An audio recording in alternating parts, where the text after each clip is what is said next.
¿Está? Ahora sí, perfecto. Ya estamos en la nube. Bueno, ahora sí, vamos a dar entonces comienzo con los contenidos.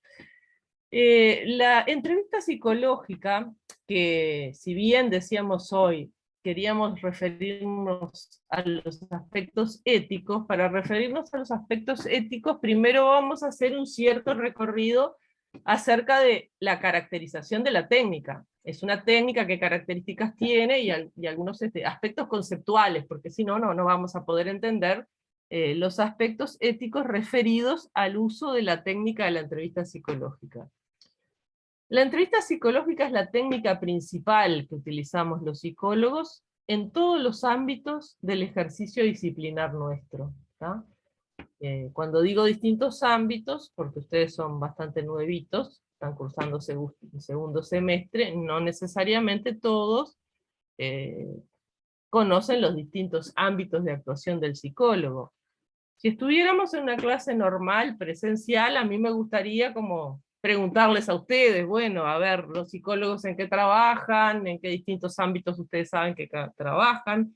Obviamente la mayoría sabe que los psicólogos trabajamos en consultorio, eso es un ámbito de la psicología clínica, o eso tiene que ver como con un aspecto que es la psicología clínica, pero hay otros ámbitos. Por ejemplo, otro me diría, bueno, yo cuando me he presentado a trabajos, hay psicólogos que me han hecho entrevistas y me han puesto test, entonces yo diría, exacto, muy bien, ese es el ámbito de la psicología del trabajo. También podemos ver a veces en series o en películas, o ustedes mismos saben, de que los psicólogos también a veces pueden trabajar en el ámbito judicial, entonces ese es el ámbito de la psicología forense, que es una especie de ámbito especializado de la psicología clínica. Pero también podrían decirme que, bueno, yo sé de psicólogos que trabajan, por ejemplo, recorriendo los barrios, viendo qué necesidades tienen las comunidades para hacer, bueno, tipos de tareas como de prevención, tareas grupales, tareas, bueno, distintos tipos de trabajo que podríamos enmarcar dentro de lo que se denomina como el ámbito de la psicología comunitaria. ¿Se entiende? Es decir, estos son como algunos: psicología comunitaria, ámbito de la psicología del trabajo, de la psicología laboral, psicología forense, psicología clínica. Nosotros vamos a hacer énfasis en el uso de la entrevista psicológica como técnica de la psicología clínica. ¿Está claro? Pero el primer concepto entonces que yo quiero que tengan claramente, que es la técnica fundamental del trabajo del psicólogo en cualquier ámbito. ¿Está? Primer punto. Segundo punto importante: entrevista y entrevista psicológica no son sinónimos, porque tampoco la entrevista es un instrumento de uso exclusivo del psicólogo. Lo que sí es instrumento de uso exclusivo del psicólogo es la entrevista psicológica. Por lo tanto, es necesario discriminarla de otro tipo de entrevistas. Si estuviéramos en una clase convencional, yo les preguntaría, ¿qué otro tipo de entrevistas conocen ustedes? Por ahí me dicen, bueno, las más notorias son las que vemos en la tele. ¿Entrevista de trabajo? Exacto, entrevista de trabajo, sí. Entrevista de trabajo es una, sí. Pero también la entrevista de trabajo es una entrevista específica del ámbito de la psicología clínica en general. Puede haber otro tipo de técnicos que trabajan también. Entrevista laboral, entrevista psicopedagógica, psicopedagogía, entrevista policial. No sé si tiene ese término. Esa no la tengo, ¿viste? Esa no la tengo, pero la entrevista psicopedagógica me da pie a, me gusta tu ejemplo porque es así. Podríamos decir, bueno, una entrevista psicopedagógica la hace un psicopedagogo. Un psicopedagogo no es un psicólogo, ¿está claro? Es decir, me refiero entonces, el otro concepto que quiero dejar claro es que la entrevista a secas es una técnica que lo utilizan varios profesionales e incluso gente que no es profesional, porque en realidad una entrevista que es un encuentro con un otro, ¿verdad? Básicamente, desde esa perspectiva, entrevista, digo, cuando nosotros buscamos los servicios, yo qué sé, de un médico, de un escribano, de un abogado, no sé, de cualquier profesional de cual nosotros necesitamos sus servicios, generalmente nos va a recibir y nos va a hacer una entrevista para ver qué queremos, ¿no es cierto? Es una entrevista. Entonces, es necesario discriminar entrevista en general o entrevista de distintas profesiones u oficios de la entrevista psicológica. ¿Qué tienen en común y qué tienen de diferente? ¿Está claro? Nos vamos a abocar entonces en el tema de la entrevista psicológica como técnica exclusiva de la psicología. Y a su vez, dentro de la psicología, nos vamos a enfocar en uno de los ámbitos privilegiados, que es el ámbito de la psicología clínica, pero se utiliza también en otros ámbitos de la psicología. ¿Está claro? Bien.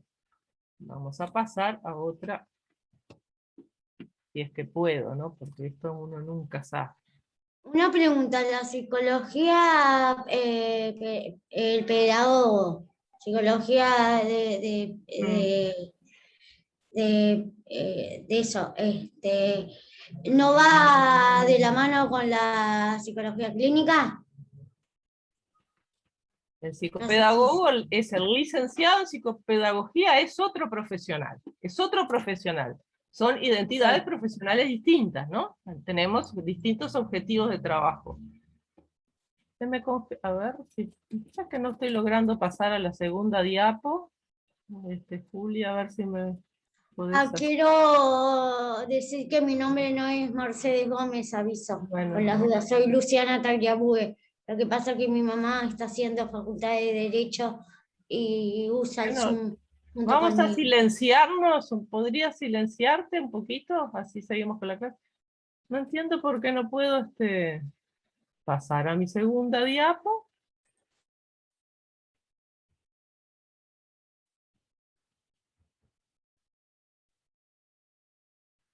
No, te decía que no tengo posibilidades de hacerlo. Sí, es raro esto, pero no sé, se me quedó trancada en el... Ah, ahí está. Acá, esta es la segunda. Bien. Bueno, entonces, cuando tratamos de caracterizar y particularizar las características de la entrevista psicológica, pensamos básicamente en dos grandes temas, aspectos que tienen que ver con la técnica de la entrevista, es decir, cómo se hace la entrevista, ¿no? Que básicamente tiene que ver como con cuatro grandes preguntas. ¿Cuándo hacemos las entrevistas psicológicas? ¿Cómo las hacemos? ¿Y qué tipo de entrevista, por lo tanto, vamos a realizar, ¿no? Y otro aspecto que tiene que ver con más lo vinculado a lo teórico, que si bien lo teórico de alguna manera repercute en la técnica de la entrevista, va a tener mayor incidencia en el análisis del contenido de la entrevista. ¿Está claro? Nosotros, por un lado, hacemos entrevistas y por otro lado, debemos como leerlas, interpretarlas, analizar las entrevistas que tenemos con los sujetos, ¿no? Son como dos aspectos diferentes. Ambos aspectos requieren de una formación como específica. Conceptos que vamos a ir tratando de ver. ¿Está claro? Bien. A ver si me puedo correr un poquito acá. Bueno, vamos a tratar de arrimar una primera definición de entrevista psicológica. Existen varias definiciones. Elegimos esta que nos parece que es para un segundo semestre de la carrera, una definición operativa, que la pueden entender perfectamente, ¿no? Que la sacamos de un clásico, que es José Blecher, está en la bibliografía, tiene un librito que conviene, que deben de leer, porque es como una especie de Biblia vinculada a la entrevista, que se llama el libro La entrevista psicológica. Entrevista y grupo se llama en realidad. Está, ¿verdad, Julia, en subida en la bibliografía? Bien. Sí, sí. Blecher la definió a la entrevista psicológica como una relación particular, asimétrica, entre dos o más personas, donde una de ellas debe intervenir desde un rol específico, el rol de psicólogo, con otros que requieren de su especificidad técnica. ¿Está? Dice, relación particular asimétrica. ¿Por qué asimétrica? Asimétrica no en el sentido de poder, ¿no? Sino asimétrica en el sentido donde uno tiene como un determinado conjunto de saberes teóricos y técnicos, y un otro que requiere del concurso de esos saberes para resolver una determinada problemática, ¿no? Eso en realidad es común a cualquier entrevista, no solamente la del psicólogo, porque cuando nosotros vamos al escribano porque nos compramos un auto, también es una relación particular y asimétrica, con otras particularidades que la del escribano, pero nosotros vamos al escribano porque necesitamos un sujeto con un saber técnico específico para, digamos, que nos resuelva como un problema específico, que es, bueno, una compra-venta. Estoy poniendo un ejemplo medio burdo y banal, pero que se entiende claramente lo que quiero decir, ¿no? Entre dos o más personas, y acá hay un elemento importante a tener en cuenta, que entonces podemos ver que las entrevistas psicológicas no necesariamente son individuales, ¿verdad? Podemos tener entrevistas, por ejemplo, la típica, la tradicional, es la entrevista con un sujeto adulto, y entonces es una entrevista individual, de una consulta, supongamos que recibimos la consulta a un sujeto adulto, y ahí tenemos una entrevista individual.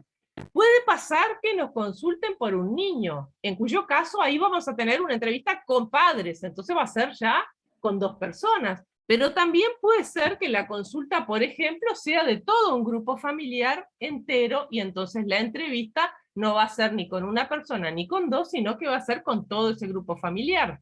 ¿Ah? Puede también ser con un determinado grupo que solicita nuestra intervención. ¿Está claro? Por eso dice relación particular, asimétrica. Después vamos a definir cuál es la particularidad de esta relación, porque si decimos relación particular y asimétrica, esto es común a cualquier profesión, ¿no? Entre dos o más personas, donde una de ellas, dos o más personas, ya expliqué bien, donde una de ellas debe intervenir desde un rol específico. Ahí tenemos la especificidad de nuestra intervención, ¿verdad? Porque vamos a poner en juego nuestros saberes teórico-técnicos para resolver la problemática o la consulta que el sujeto trata, con otros que requieren de su especificidad técnica. Bien. Nosotros realizamos una entrevista cuya, digamos, objetivo central tiene que ver con esto, ¿no? Es la técnica que tenemos para observar el comportamiento global del sujeto entrevistado. Una observación que en realidad abarca distintos planos, no solamente el plano de lo dicho, ¿no es cierto? Porque el otro día yo me quedé, alguien en el chat escribía que estaba como muy ansioso de saber cuáles eran las preguntas que nosotros los psicólogos hacíamos. Y yo digo, esto lo voy a retomar cuando empiece a dar el teórico, porque a veces antes, por lo menos en la primera entrevista que nosotros hacemos, generalmente nos manejamos con el concepto de series de entrevistas, no con una única entrevista. Muchas veces más que las preguntas que nosotros hacemos, es más bien, hay que subrayar la escucha. Yo siempre digo, digamos cuando trabajo, por ejemplo, en las supervisiones, con los muchachos, los compañeros de ustedes, de las prácticas de integral, pero sobre todo con las prácticas de graduación, con las que trabajo mucho, en supervisión de trabajo clínico, siempre les digo que antes que abrir la boca, hay que abrir las orejas, ¿tá? Es decir, no es tanto esta ansiedad, que yo la puedo compartir, la puedo entender, esta ansiedad de, bueno, ¿qué es lo que se pregunta? ¿Qué es lo que se pregunta? No, la pregunta más correcta es, ¿qué es lo que se escucha? Primero se escucha antes de hacer preguntas, ¿está bien? Esta escucha supone, además, no solamente el lenguaje de lo verbal o lo dicho, ¿no es cierto? Cuando nos referimos a la escucha, y en particular lo que conceptualizamos como escucha clínica, estamos atendiendo a lo dicho y también a lo no dicho, y por ejemplo también a los silencios. Es decir, nos va a importar escuchar de qué habla el sujeto, de qué cosas no habla, y cuándo hace silencios, por ejemplo, ¿no? Podemos hacer toda una semiología de los silencios, porque, digamos, una de las cosas que nos acerca y que nos aleja al mismo tiempo de saber de entrevista es que, ¿qué nos acerca? Que la entrevista tiene que ver con cosas que hacemos en la vida cotidiana los humanos, conversamos con las personas. Entonces hay muchas cosas que nosotros, esto que yo les voy a hablar, lo saben como por experiencia propia, pero lo saben de conversaciones que no son entrevistas psicológicas, ¿está?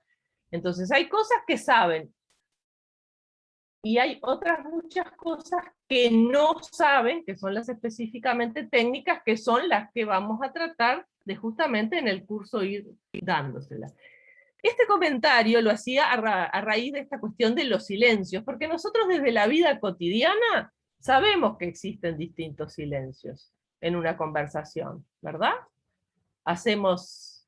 Un sujeto hace un silencio cuando está conversando, por ejemplo, porque se enojó.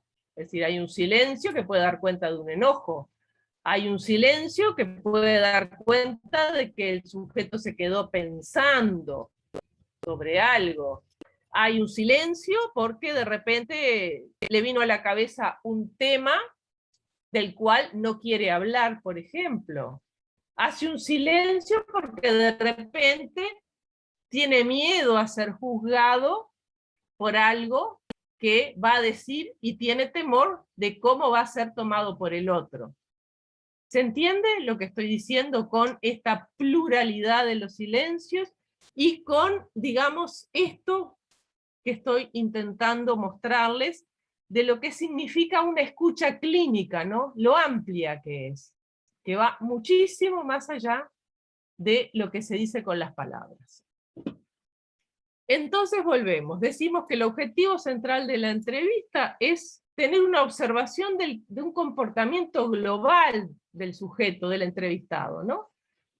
Y que esa comprensión como más global del entrevistado la vamos a tener a través de la escucha, lo dicho, lo no dicho, los silencios, la mirada, ¿verdad? Porque también importa también mucho lo no verbal, es decir, de qué manera se presenta el sujeto frente a nosotros, en una situación como de apertura, relajada, en una situación tensa, sentado en la puntita del sillón, que parece que se va a ir en cualquier momento, con todo su cuerpo replegado, con una mirada huiza, ¿no? Sus ojos no buscan nuestros ojos, no quiere que lo miremos, muestra rasgos de timidez, de inhibición, le cuesta hablar. ¿Se entiende? Es decir, la escucha, la mirada, y la otra cosa muy importante, la vivencia. Denominamos vivencia en este caso a la resonancia afectiva que tiene en nosotros mismos el otro. Es decir, el otro, con su posición del cuerpo, con las cosas que dice, con sus silencios, con lo que transmite en su globalidad, ¿verdad? Con sus palabras, con sus gestos, con sus silencios, con todo esto que yo les explicaba, genera en nosotros determinado tipo de sentimiento. Eso es la resonancia afectiva, ¿tá? Y eso tiene para nosotros un valor también de conocimiento. Es decir, uno se tiene que preguntar acerca de los sentimientos que nos provoca la persona que tenemos delante. Digo, puede generarnos sentimientos de agrado, de desagrado, nos puede enojar, nos puede angustiar, podemos sentirnos tristes con lo que nos cuenta el sujeto. ¿Está claro? El otro resuena en nosotros afectivamente. Y ese es otro dato que nosotros vamos a tener en cuenta. Vieron que entonces esto de la escucha, la mirada y la vivencia ya le empieza a dar otra particularidad al rol en la entrevista psicológica. Estos sí ya son elementos de la entrevista psicológica. ¿Hay alguien que se ve ahí que quiera alguna pregunta vinculada al contenido, algún comentario? Profesora, una pregunta. ¿La vivencia se vincula con la transferencia también? Sí, muy bien. Yo no había querido incorporar aún contenidos teóricos, pero está muy bien lo que tú decís. Eso, desde el punto de vista del marco psicoanalítico, lo conocemos justamente con los aspectos transferenciales y contratransferenciales, ¿tá? Junto con Blecher, nosotros decimos que el sujeto es un todo que viene a la consulta, ¿verdad? Y va a desplegar delante nuestro una versión de su vida, de su historia, de su presente, de su pasado, y eso de alguna manera va a mover en nosotros cosas. El sujeto nos va a su vez a ver de determinada manera, nos va a ver desde su mundo interno, desde sus patrones internos de funcionamiento. Por eso es muy importante otros dos conceptos que son el de neutralidad y el de abstinencia. ¿Tá? ¿Qué significa neutralidad y abstinencia? Bueno, recibimos lo que el sujeto nos trae, no opinamos, no juzgamos, escuchamos y tratamos de entender el sentido que eso tiene y qué del sujeto eso nos está diciendo, ¿no es cierto? ¿Alguna otra preguntita más? Yo entiendo que es complicado esto, pero alguna preguntita podemos tomar. Profe, Sí. esto que dijo ahora lo último, neutralidad y abstinencia, ¿es lo que habla Freud? ¿O Sí, es más? no solamente Freud, ¿no? Freud fue Freud fue el que se dio cuenta de la importancia de eso. Claro. Esa es la realidad. Después eso fue reconceptualizado muchísimas veces. Freud fue el primero que se dio cuenta de eso, ¿no? De cómo se sentían cosas frente a los pacientes, cómo los pacientes le pasaban cosas, ¿no? Se le enamoraban, por decir así, las pacientes de él, no era un tipo especialmente agraciado necesariamente, todas se enamoraban de él. Entonces él se entró a preguntar, ¿por qué estas mujeres todas se enamoran de mí? Ahí fue que descubre, de alguna manera, esto, que en realidad se entran a poner cuestiones personales propias. Y tuvo que deprimirse un poco y darse cuenta que en realidad no se enamoraba nada de él, digamos, él no era él, vamos a decir así, ¿no? Y eso es lo que da lugar a esta cuestión de neutralidad nuestra, ¿verdad? Tratamos de ofrecernos como una neutralidad como para que sea el otro el que ponga de sí y no uno, ¿está bien? Si nosotros nos enojamos, por ejemplo, registramos, ¿por qué me enojé con este paciente con lo que me dijo? Me molestó, pero no actuamos ese enojo. O si nos pregunta una cuestión personal, o hace un comentario personal en relación a nuestra vida, más bien nos preguntamos, y eventualmente, si es necesario, le devolvemos esa pregunta. ¿Por qué me está preguntando? ¿Por qué será que es tan importante para usted saber tal información? ¿Verdad? No cumplir con la ley, la regla básica de la neutralidad y la abstinencia sería como contestar, ¿verdad? responder un enojo, responder a una pregunta, ¿no? Pero sí, son cualquiera de las dos intervenciones muy acertadas, la de la transferencia y la de la compañera de esto de la regla de la neutralidad y la abstinencia, que en verdad lo que pasó fue que la descubrió Freud, ¿no? Descubrió la importancia de ese tema, ¿no? Pero naturalmente... Profesora, ¿Sí?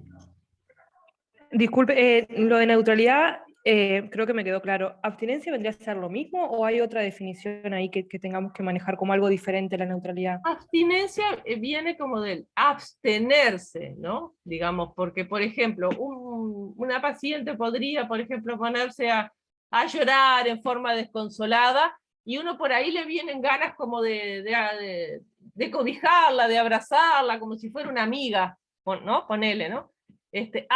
Nosotros nos tenemos que abstener de eso. Porque si no saldríamos de nuestro rol, nos convertiríamos, bueno, en una mamá, en una hermana, en una amiga cariñosa, ¿no? Esa es como la abstinencia, ¿no?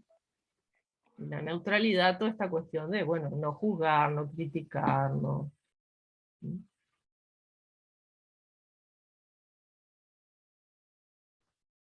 Esta cuando demoro mucho rato en pasar el coso, no quiere pasar. ¡Qué barbaridad! No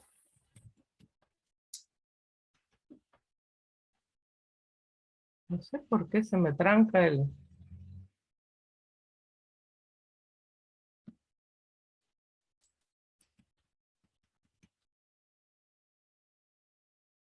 Se me tranca la pasada de las diapos.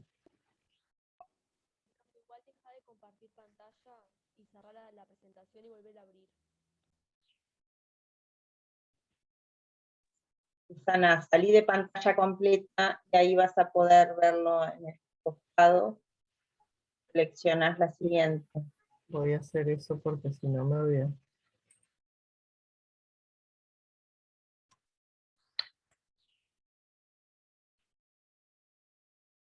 Pero vos sabés que ni así, ¿eh? Está como enloquecida esta.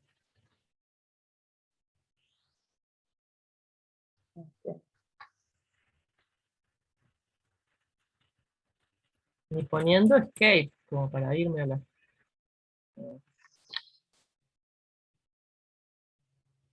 Ahí. Sí. Lo logré yendo a otro lado acá. Ya tengo terror de poner presentación, pero bueno. La voy a dejar así. ¿Lo ven igual? ¿Sí? ¿Te ves? Para Sí, que se ve bien, vean. sí. Se ve, sí. Vale. Bien, entonces el rol del psicólogo clínico en la entrevista tiene que ver con esto, ¿no? Con escuchar, observar y vivenciar el modo habitual de funcionar del sujeto, acotado a una situación singular, decimos, que es el aquí, ahora y conmigo. ¿Está? Es decir, el sujeto nos va a contar una versión de su vida que le surge en ese momento, en esa relación conmigo, ¿no? El aquí, ahora y conmigo es lo que tiene que ver con lo que el compañero decía, la relación transferencial, ¿no? Eso es lo que se define como la transferencia, ¿sí? Lo que pasa aquí, ahora y conmigo, ¿no? Que después vamos a ver que en realidad no es de aquí, ni es de ahora, ni es conmigo. ¿Se entiende la paradoja?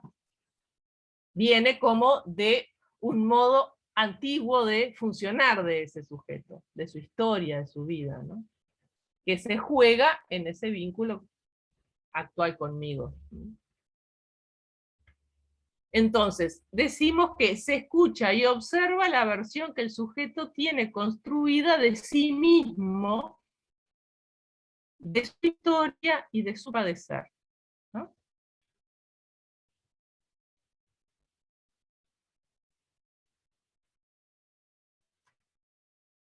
¿Cuál es la finalidad entonces que tenemos nosotros cuando realizamos una o varias entrevistas psicológicas? Después vamos a ir viendo que muchas veces no se realiza una entrevista sola, sino que se realiza más de una, y a veces de distinto tipo. Hacemos una entrevista con la finalidad de construir hipótesis, una serie de hipótesis explicativas acerca de el por qué le pasa al sujeto lo que le pasa, ¿no? Es decir, el objetivo de hacer una entrevista psicológica es la de construir, como dice ahí, la construcción de hipótesis acerca de los síntomas, padecimientos y o problemáticas que presenta el consultante. Y el otro objetivo es la de establecernos una estrategia de trabajo. ¿Está claro? Hacemos entrevistas entonces con dos objetivos centrales. Uno es conocer, tratar de ver qué es lo que le está pasando al sujeto y cómo seguimos con él, ¿verdad? Puede ser con una segunda entrevista, puede ser con una intervención diagnóstica, puede ser con una derivación a otro técnico de la salud mental, a otro técnico que no sea de la salud mental, a otro tipo de intervención psicológica, por ejemplo, un psicodiagnóstico, una evaluación psicológica es un tipo de intervención psicológica, un proceso de tipo psicoterapéutico es otro tipo de orientación, de trabajo psicológico, de intervención, una orientación psicológica, ¿se entiende?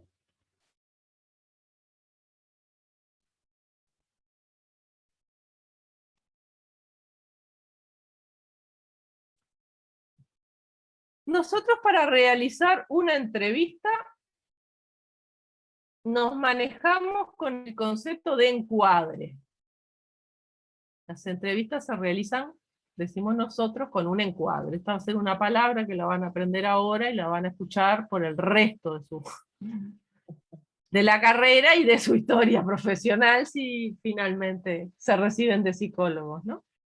Tenemos encuadres de trabajo y son fundamentales.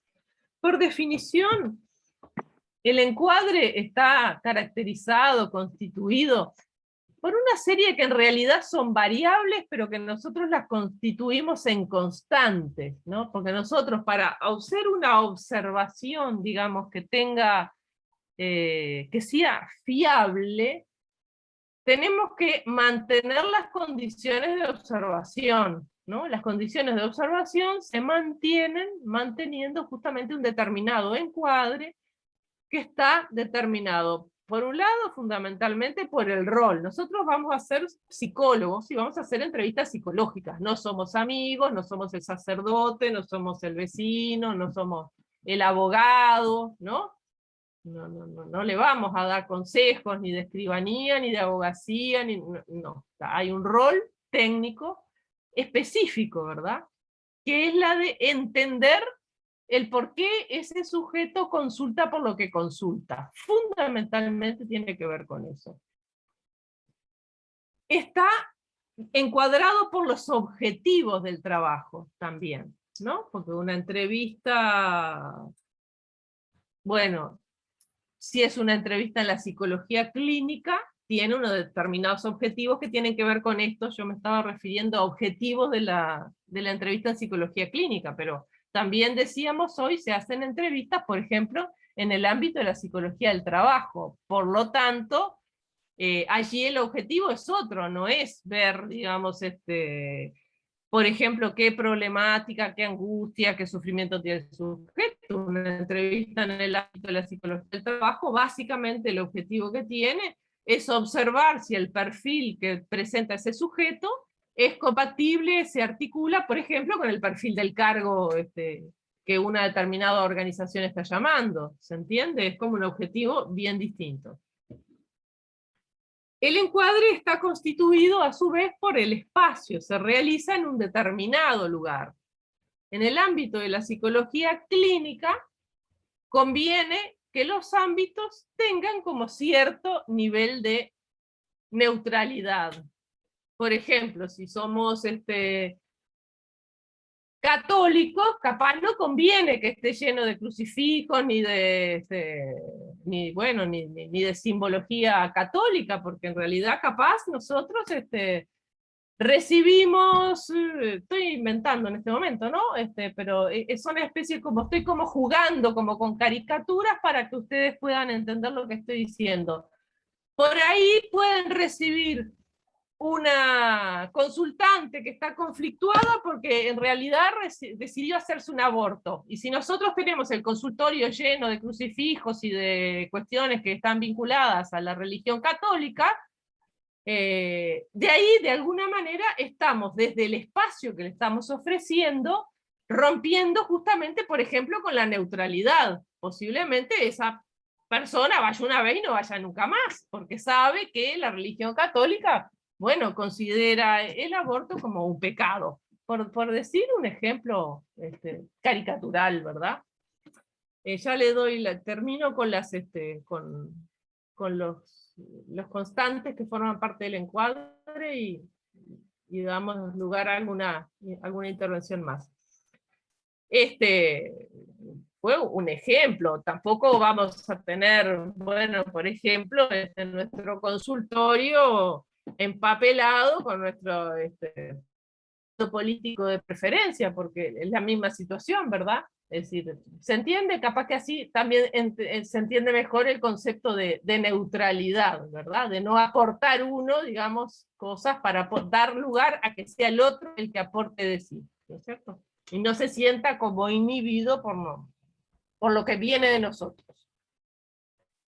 Tienen una duración, tienen un tiempo, ¿tá? Habitualmente las entrevistas podrán, digo, yo en lo personal hago entrevistas de 45 minutos, hay gente que se hace de 50, y a veces en el plano institucional, a veces pueden llegar a ser de más o de menos. Lo importante es que cuando uno asume un modo y elige cuántos minutos va a trabajar, siempre va a ser ese el tiempo que le va a destinar, ¿no es cierto? ¿Y por qué esto es importante? Esto es importante porque, digamos, puede pasar que si nosotros, por ejemplo, trabajamos en varias entrevistas con un sujeto, a veces lo escuchamos 1 hora y media, a veces lo escuchamos media hora, bueno, son reglas de juego demasiado cambiantes. Nunca vamos a saber qué viene del lado del sujeto y qué obedece a este cambio que nosotros estamos haciendo. El otro aspecto finalmente del encuadre, pero ese en el ejercicio liberal de la profesión, son los honorarios. Si nosotros trabajamos a nivel institucional, obviamente los honorarios muchas veces no forman parte de nuestro encuadre, ¿no es cierto? Bueno, hay alguna mano levantada. Y Axel. Axel. Hola, buenas tardes. Sí. ¿Me escuchan? Sí. Escuchamos perfectamente. Bien. Es para consultar la parte que dijiste que el psicólogo tiene que mantener una neutralidad, o sea, con respecto al tema de religión e ideologías. Si el paciente viene, por ejemplo, y es, no sé, muy creyente, muy religioso de Dios, ahí onda, no sabría cómo hacer la pregunta, pero ¿el psicólogo puede usar más o menos esa creencia para medianamente guiar o aconsejar, o no puede tampoco usar las creencias religiosas del consultante? Yo por preguntar nomás. Y no digo usar, sino más que nada... En primer lugar, tú dijiste algo muy importante, me parece interesante, Tom, esto de aconsejar. En verdad los psicólogos no aconsejamos, justamente, no, claro, ¿no? me equivoqué con el aconsejar, más que guiar sería. Y guiar tampoco, no es nuestra función es, en el ámbito de la psicología clínica, es entender qué le está pasando a ese sujeto, cuál es la problemática, la conflictiva, el origen de su sufrimiento, para sugerir una intervención. Por eso digo, no es un consejo, la intervención, una intervención especializada en el ámbito de lo psicológico. No, ni guiamos ni damos consejos. Vamos a hacer, por ejemplo, un psicodiagnóstico si necesitamos conocer más lo que le pasa a la persona, porque con las entrevistas solas no nos dimos cuenta, O, por ejemplo, identificamos que el sujeto tiene una depresión como muy, muy importante y muy grave, y que entonces, por ejemplo, está en riesgo de suicidio, entonces allí vamos a hacer una derivación lo más rápido posible a un psiquiatra, porque es el técnico que va a valorar la gravedad de la depresión y eventualmente intervenir para evitar, por ejemplo, el suicidio. O Exactamente. tiene una conflictiva de larga data que lo que requiere para desarmar esa conflictiva es un tratamiento más a largo plazo de tipo psicoterapéutico. ¿Está? Sí. ¿Se entiende? Digo, existen sí. como distintas intervenciones técnicas. Es decir, el guiar o el aconsejar no entran dentro de las guías No, es que técnicas. si no fueron En el capaz los correr de la mejores. carrera van a ir viendo y van a ir viendo distintas modalidades de intervención, ¿no es cierto? Ok. Hay otra que también es del Instituto de Psicología Clínica, que se llama modalidades clínicas, la asignatura justamente de intervenciones, van a poder como clínica 1, clínica 2 creo que es, ¿no? Ok, Julián. bueno, gracias. Sí, sí. Y ahí En- van a poder ver los Quinto distintos tipos. semestre. Quinto Exacto. semestre recién.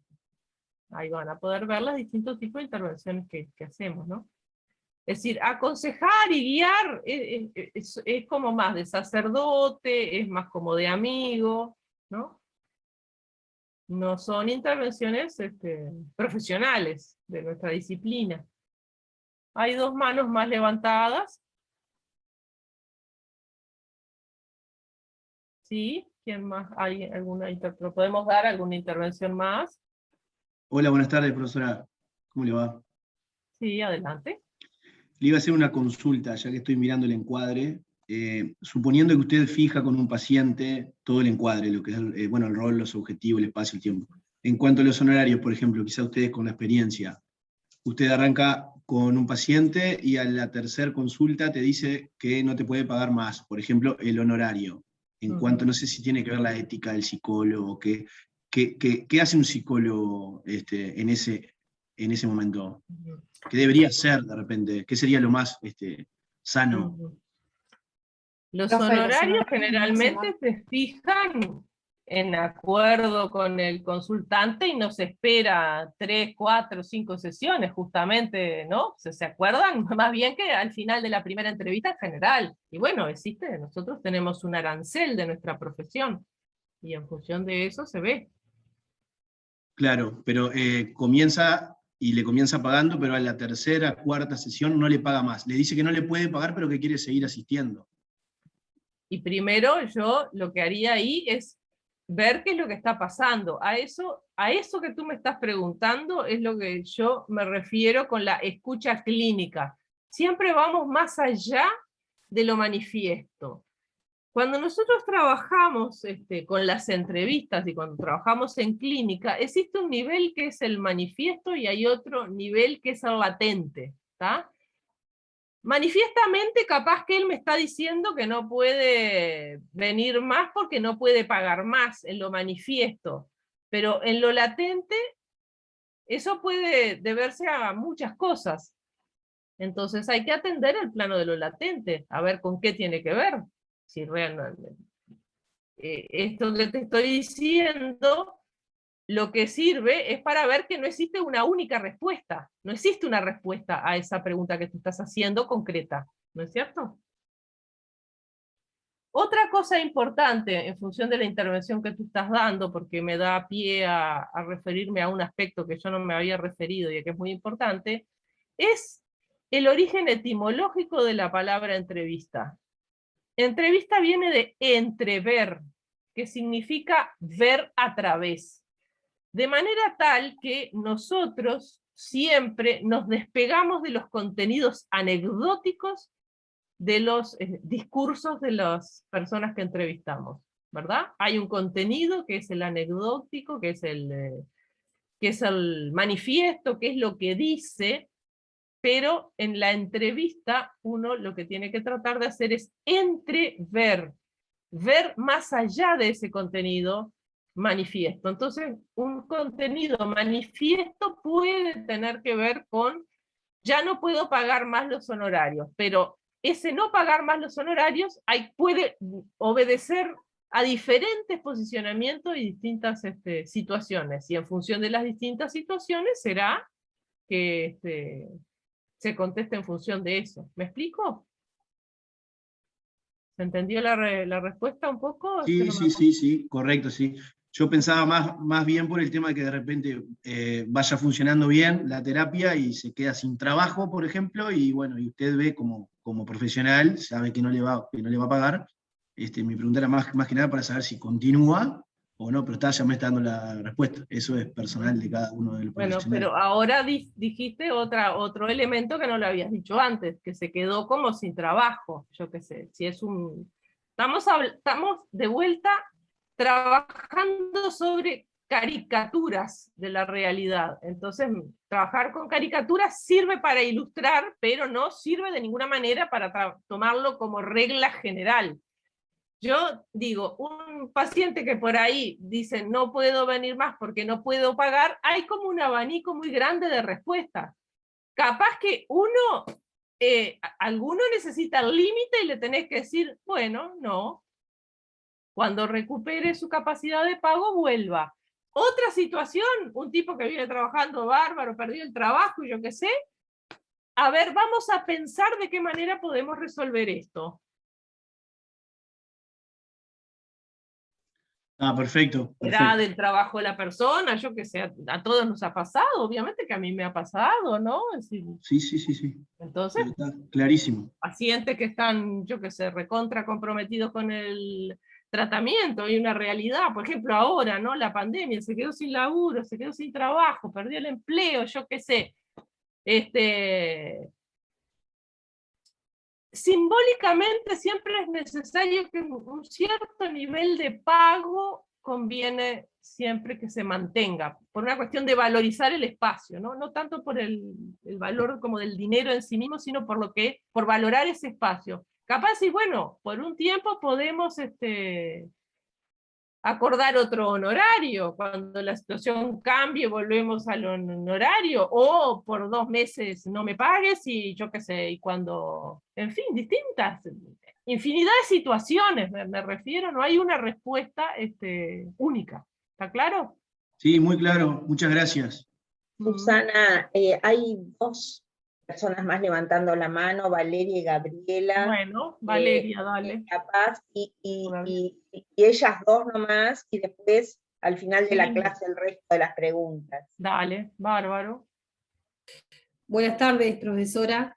Sí, buenas Tengo tardes. una consulta sobre lo que usted decía, de que los psicólogos no aconsejan, que una de las partes importantes es la escucha y demás, pero, o sea, no usando el término aconsejar, ¿cómo hacemos para que ese paciente se vaya recuperando o vaya entendiendo, o de qué manera le explicamos? Por ejemplo, no sé, imaginemos que tenemos un paciente que va, no sé, por el mal camino, ya sea en la vida personal, sentimental o por otro tipo de cosas.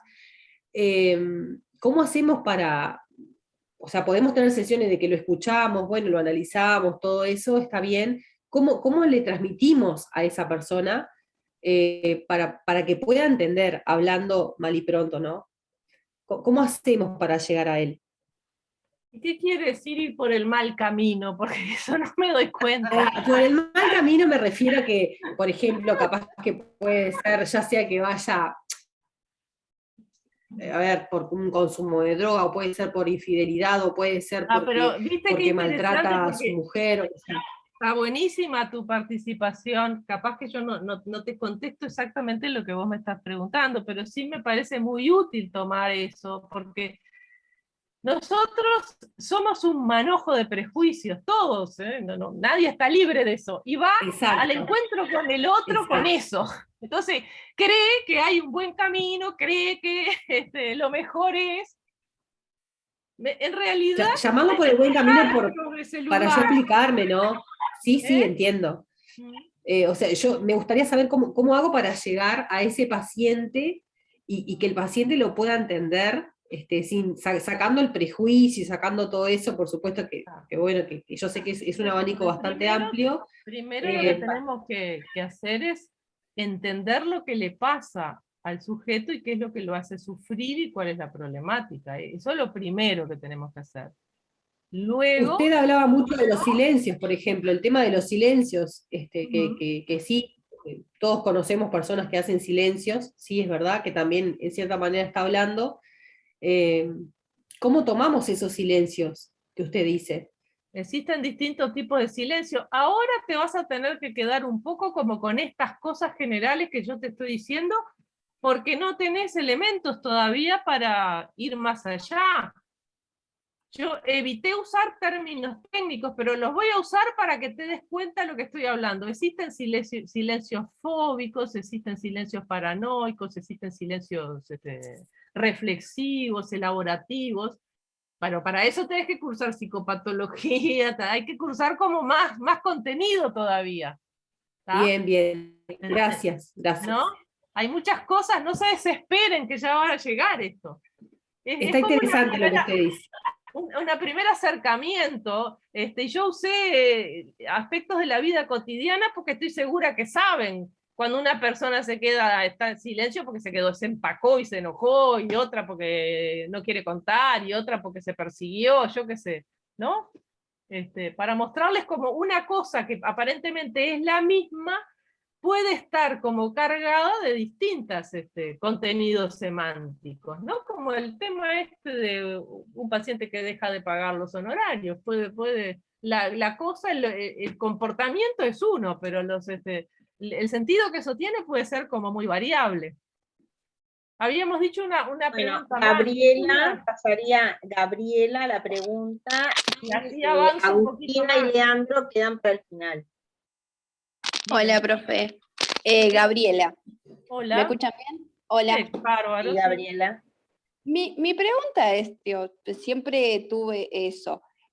Por ejemplo, en un tratamiento con un niño, cuando ya vienen varias sesiones tratando al niño, hacen entrevista con los padres. Y esa entrevista la cobran igual que el paciente. A mí siempre me quedó la duda de, en el caso que los padres no puedan, porque ya están pagando eso del niño, si no se toma como parte del tratamiento.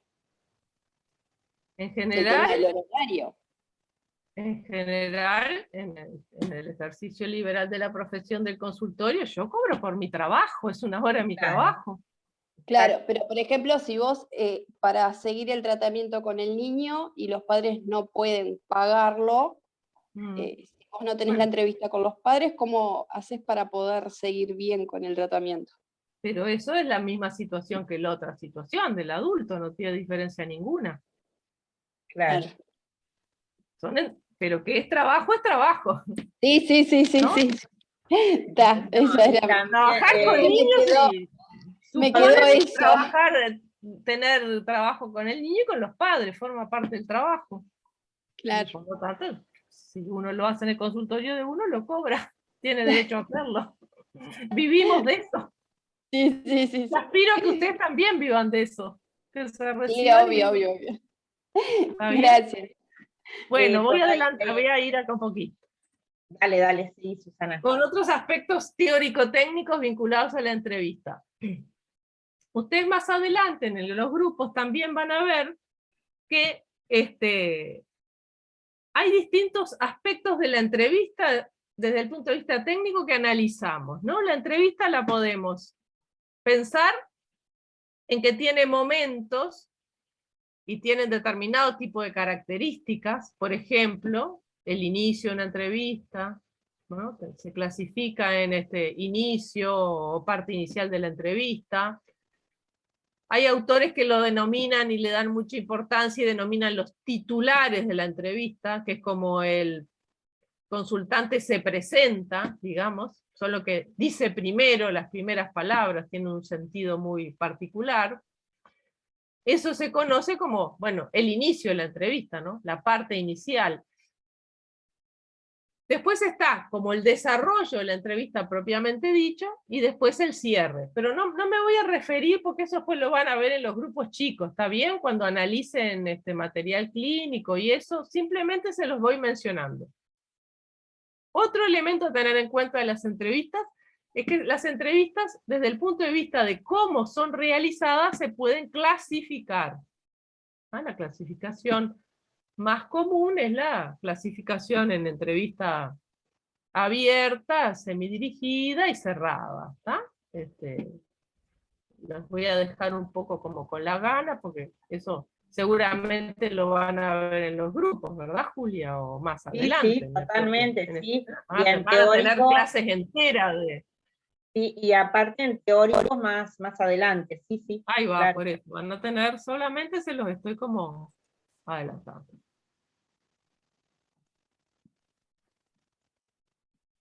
También van a estudiar la dinámica de la entrevista, que tiene que ver con el análisis de la transferencia y contratransferencia, que algo muy por arriba dijimos, con cómo se maneja la ansiedad en la entrevista. Se habla que, bueno, la ansiedad es necesaria en la entrevista, siempre hay ansiedad, ¿no? Digamos, el tema es la ansiedad como motor o la ansiedad como obstáculo, ¿no es cierto? Trabajamos con el concepto de disociación instrumental, con esta cosa que yo les decía hoy de la vivencia, la resonancia afectiva. Si nosotros nos enojamos con... es decir, por un lado, somos capaces de sentir cosas con el paciente nos despierta determinado tipo de sentimientos, pero al mismo tiempo no los actuamos y además pensamos con qué tendrá que ver. ¡Pam! Me molestó lo que dijo este paciente, ¿no? Es decir, tomo en cuenta la resonancia afectiva, pero al mismo tiempo voy a pensar, ¿por qué será que lo que este paciente dice me molestó? ¿Con qué tendrá que ver? ¿Será que tiene que ver que toca con algún aspecto mío o tiene más que ver con un paciente, con un tema inherente al propio consultante, ¿no? El tipo de comunicación que se establece también se analiza, y después hay una serie de tipos de intervenciones que se realizan durante las entrevistas, ¿tá? Que también las van a ver como más adelante. ¿Está claro? ¿Tá? Esto es lo que les dije recién. Desde el punto de vista de cómo se hace la entrevista, se clasifican en abiertas, semidirigida y cerradas, que van a tener un teórico entero para esto, por lo menos, ¿no, Julia? Sí, sí, totalmente.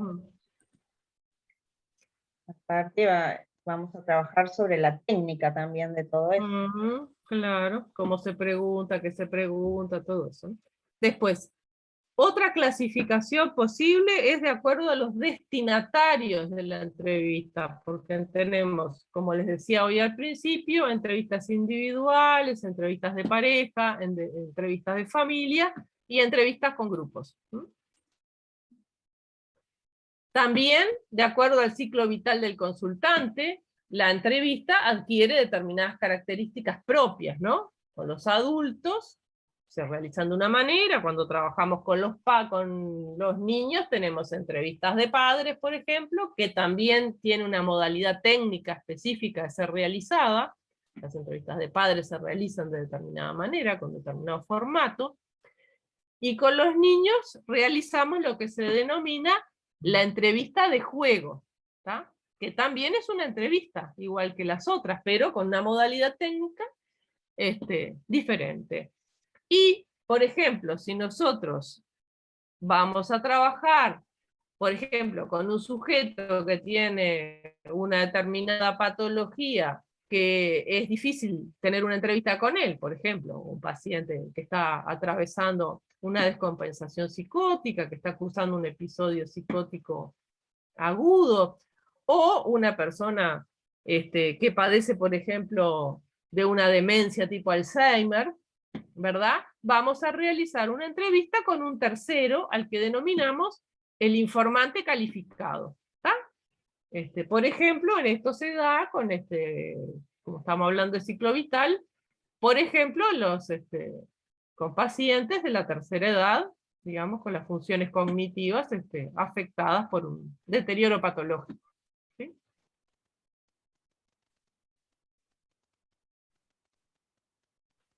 Bien. Finalmente vamos a hablar entonces algo de la ética, pero yo entendía si no transitaba un poquito por estas cosas, no íbamos a poder... La ética está siempre presente en lo que, digo, en muchas de las preguntas que ustedes me fueron haciendo, cada una creo que de todas las preguntas que me fueron haciendo, había un componente ético implicado, ¿verdad? Esto, por ejemplo, si se da consejo, no se da consejo, esto de decirle al paciente por qué, cómo hace para ir por el buen camino y salirse del mal camino, eso tiene que ver justamente con algo de lo ético, ¿no? La ética siempre está implicada todo el tiempo en el quehacer clínico, ¿no es cierto? Siempre. En relación a la ética, importa, pensando la ética en el sentido de la ética moderna, ¿no? La ética contemporánea. Es una ética que compete siempre dos aspectos, ¿verdad?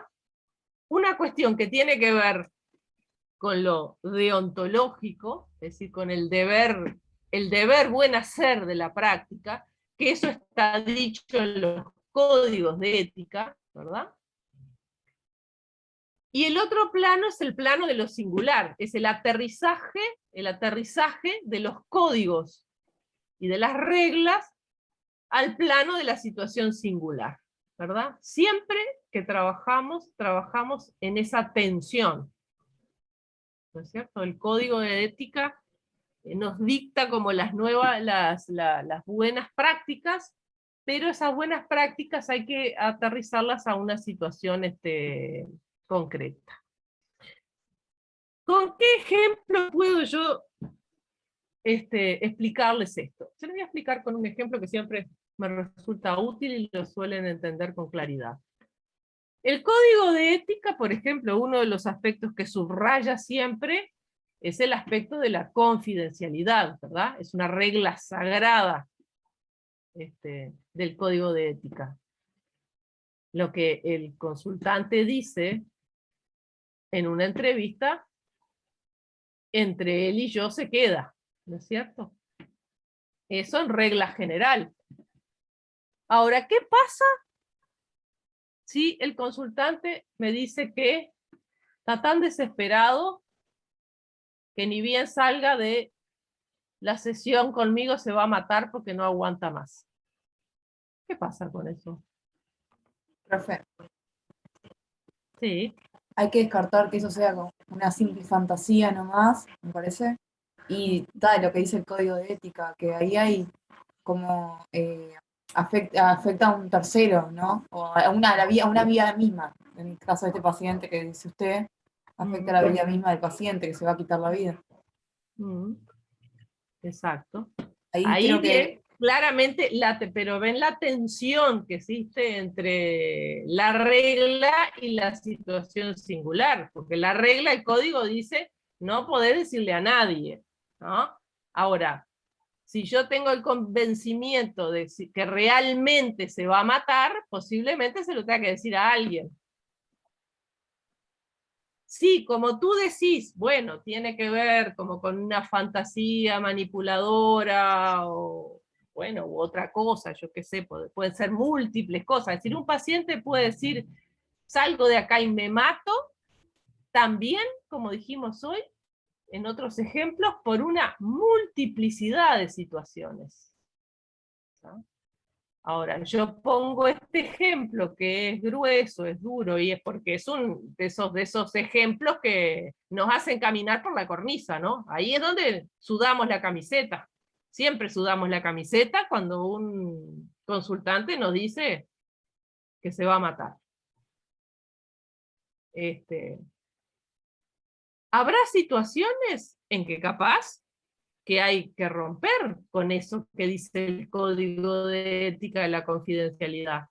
Porque si nosotros identificamos, y por eso es tan importante la formación, y por eso es tan importante, bueno, tener como un cierto grado de certeza que nunca es del 100%, nunca, jamás en la vida, Pero si tenemos una cierta, bueno, pensamos que, por ejemplo, que el paciente concretamente desde el punto de vista psicopatológico está cursando una depresión grave o un cuadro psicótico que de verdad podría matarse, posiblemente lo diga con él, bueno, mira, esto sabes qué,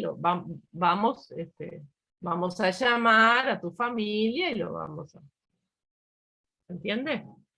Sí, es un aspecto, bueno, que nosotros pensamos que tiene más que ver con un funcionamiento como más simulador, más manipulador de la situación, capaz lo trabajamos por ese lado y lo desarmamos la situación por ese lado, y no es necesario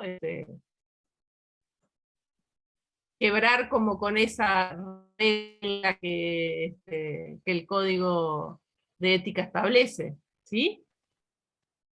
Vamos a ver.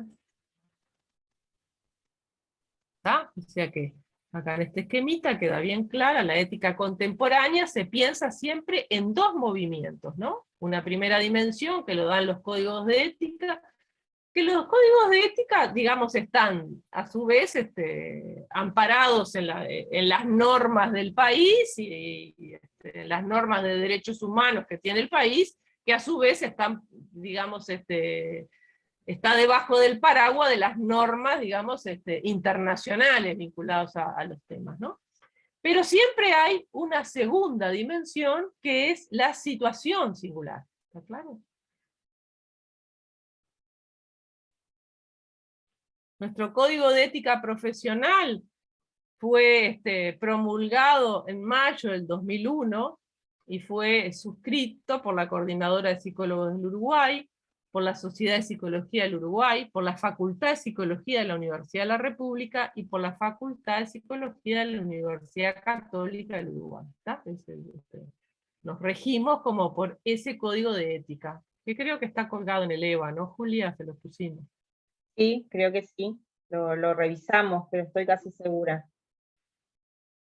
Ahí ustedes en el parte de la bibliografía encuentran, digamos, cuáles son las normas de los psicólogos uruguayos para la regulación de nuestro ejercicio profesional, ¿tá? Pero ese código siempre va a entrar en tensión, o tiene que ser aterrizado a la situación de la clínica singular concreta, que siempre es única y siempre estamos solos. Digo, podemos obviamente supervisar, compartir con otro colega, lo hacemos siempre, pero en verdad, en el momento, estamos solitos con el consultante y nuestra decisión profesional técnica en relación a los distintos aspectos del contenido del código de ética.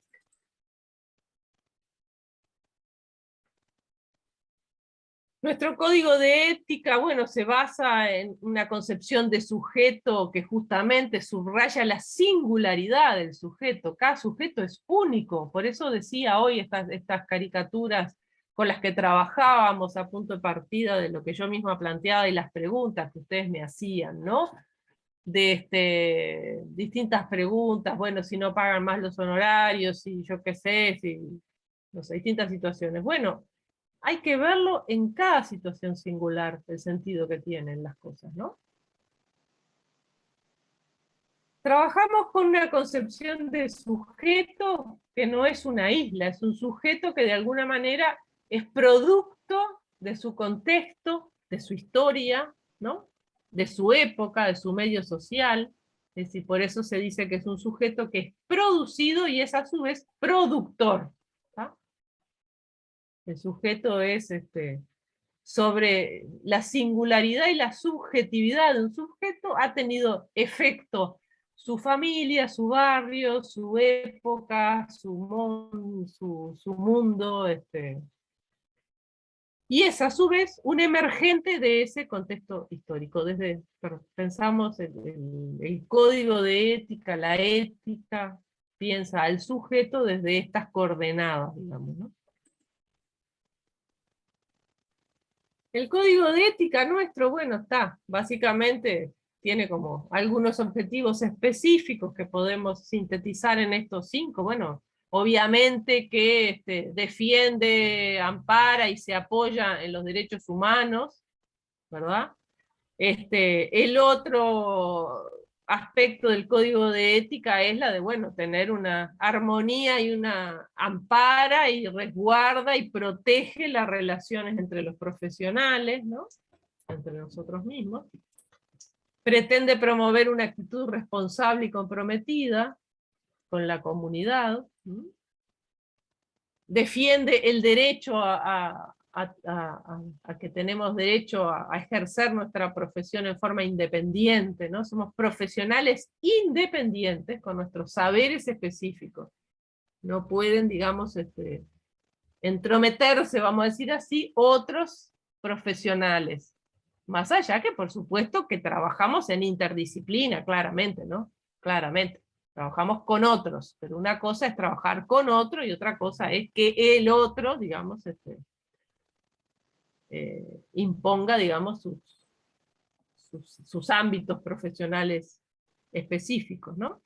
Digo, esto ahora suena como raro, pero nosotros con Julia venimos de una época donde, por ejemplo, en una época se pretendió que el psicólogo estuviera sometido al saber médico, ¿no? A los saberes médicos.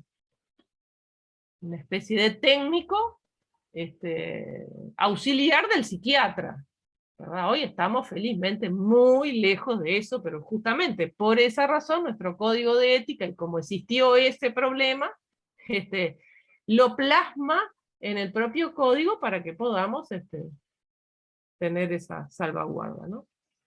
Y ampara nuestro derecho, las dos cosas, ¿no? Los códigos de ética siempre implican dos cosas: derechos y obligaciones, ¿no? Nuestro derecho y nuestra obligación a perfeccionarnos, bueno, estar permanentemente actualizado, ¿no? Es obligación, es una obligación por un lado y es un derecho.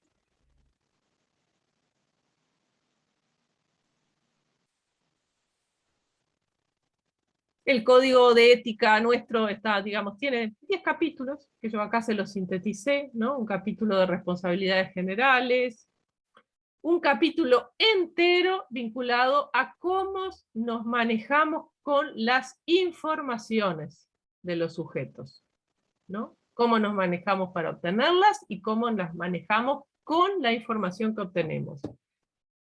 ¿Qué hacemos con los informes? ¿No? ¿Qué hacemos? Todo un capítulo entero para eso. Hay un capítulo entero vinculado al uso de las técnicas, y la entrevista psicológica es una técnica. Por eso, entrevista y ética van de la mano, ¿no? Un capítulo vinculado a la competencia, digo la competencia en el sentido de ser competente para el ejercicio de la labor del psicólogo, un capítulo entero vinculado a los honorarios, un capítulo vinculado a cuáles son nuestros derechos, un capítulo vinculado a las relaciones con los otros profesionales, otro con las instituciones y las otras profesiones, un capítulo entero para la docencia, y un capítulo para investigación, publicación y publicidad. Los invito a que vayan a leer el código de ética, y ahora sí vamos a dar lugar a alguna pregunta más. ¡Wow! Quedó larguísima la clase. Yo tengo una pregunta, profesora. Sí, adelante. Perdón. ¿Qué tal? Buenas tardes.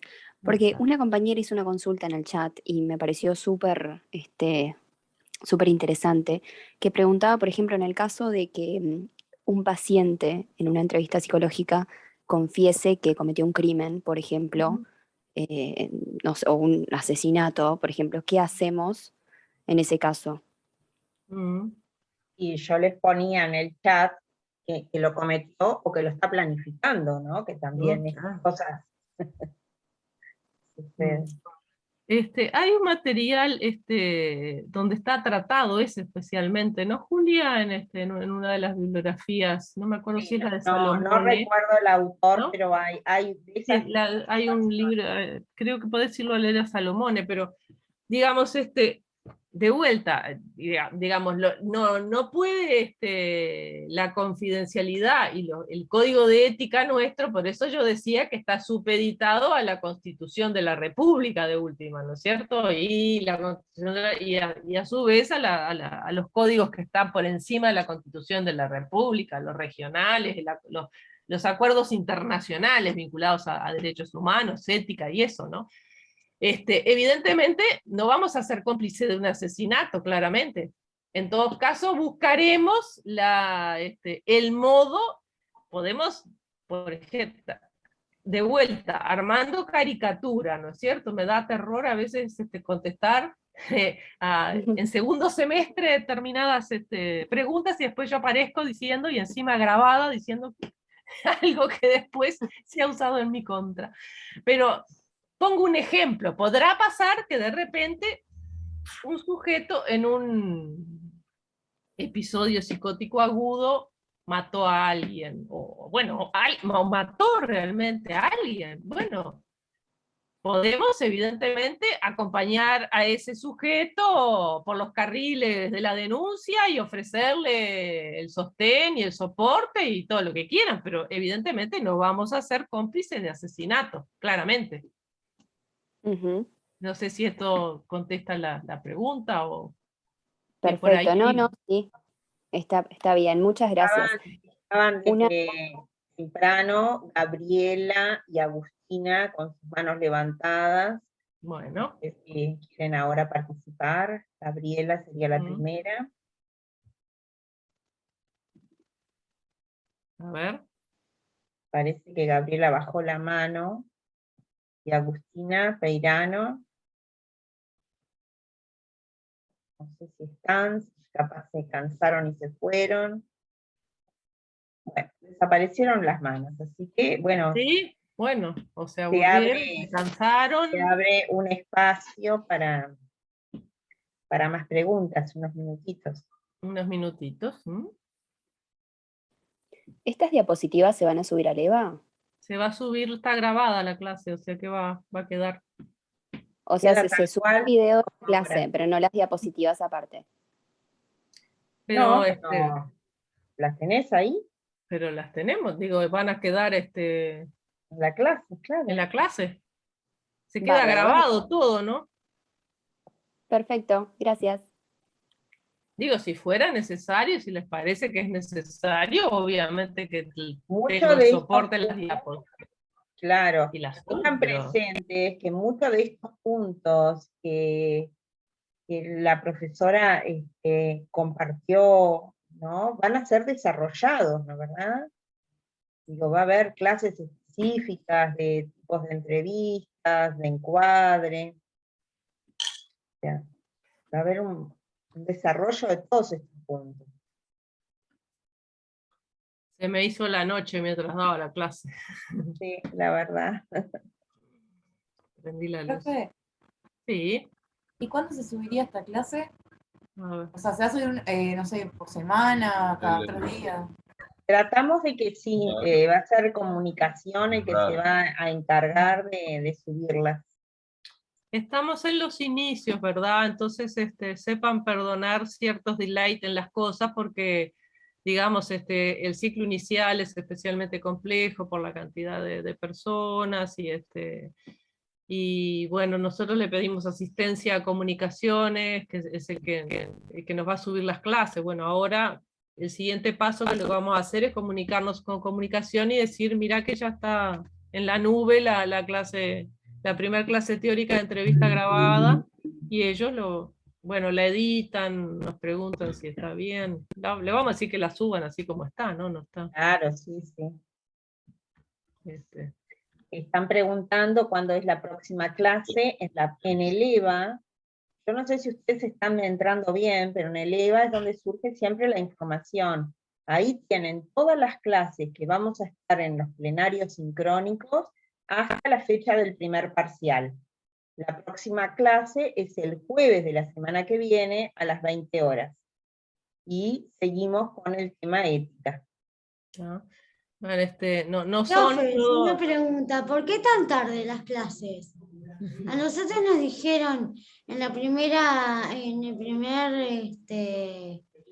la primera clase que nosotros podíamos elegir cualquiera de los 3 días, o sea, que son jueves y martes, y podíamos elegir cualquier horario. No, pero ¿Por qué eso tan habrá, tarde las clases? Luciana, eso habrá sido para el curso introductorio o algo más, porque toda la carrera hay clases hasta más tarde, hay clases que empiezan a las 9:30 y terminan a las 11 de la noche. Claro. Y de esta manera entra el estudiante que quiere sincrónico, si no, espera que quede la clase en el EVA y la ve en el horario que quiera. Claro. Sí, hoy acá creo que hubieron hasta 100 personas más o menos, pero son 108 más o menos, 108. y en total, ¿cuánto dijimos que eran? 2000 y pico, ¿no? Sí. Claro, la idea es que, bueno, están acá con nosotros, la damos sincrónica, optamos por darla sincrónica justamente para tratar de generar un cierto intercambio, que estuvo interesante, se fue más larga la clase de lo que lo habíamos pensado, pero no sé, Pero tal vez también, está bueno que haya un cierto feedback de cómo es la primera clase de contenido teórico que damos, no sé, un pequeñísimo feedback de cómo le funcionó esta clase, a ver. Que nos comenten, porque así nosotros retroalimentamos. en el chat hay algunos compañeros que están diciendo que fue muy linda la clase, muy útil, muy interesante, agradecen. Y Elisa tiene la mano levantada. Elisa y Nicole, sí.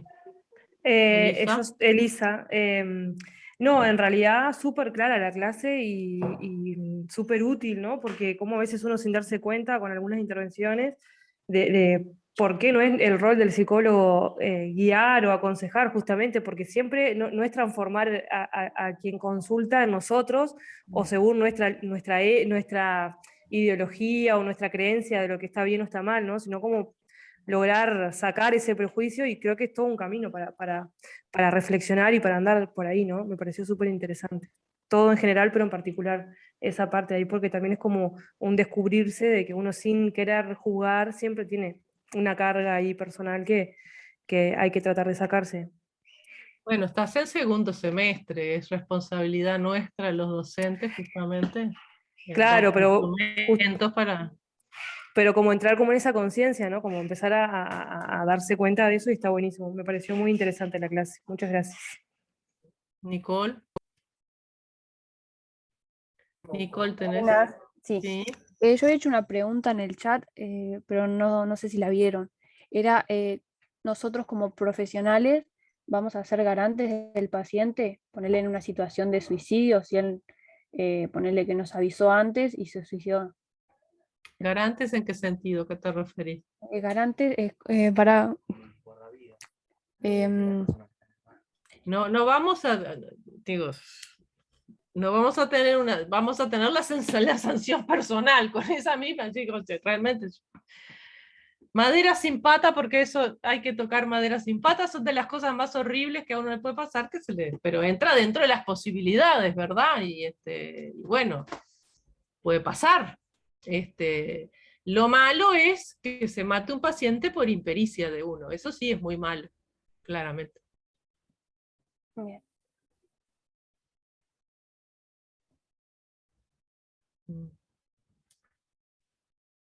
Bueno, yo les agradezco mucho las preguntas que me han ido haciendo, porque me permitió poder dar la clase como con un poco más de soltura.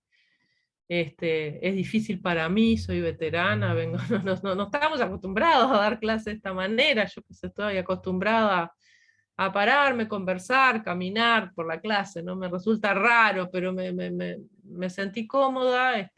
Quiero agradecerles mucho las preguntas que me hicieron, que me resultaron muy útiles, las pude tomar, me pareció que las pude tomar como para poder trabajar conceptos que quería trabajar con ustedes. y Julia que hizo el aguante porque es bravo con tantos cuadraditos, ¿no? Así bueno. que iríamos dejando por acá. Nos vemos la semana que viene, posiblemente estemos otros docentes, de los docentes coordinadores y algún docente invitado. Y bueno, en cada clase vamos a ir profundizando los temas. Así que los esperamos, y bueno, y traigan más compañeros, porque esto es parte del curso. Hasta la próxima. Gracias. Muchas gracias. Gracias. Gracias. Hasta luego, gracias.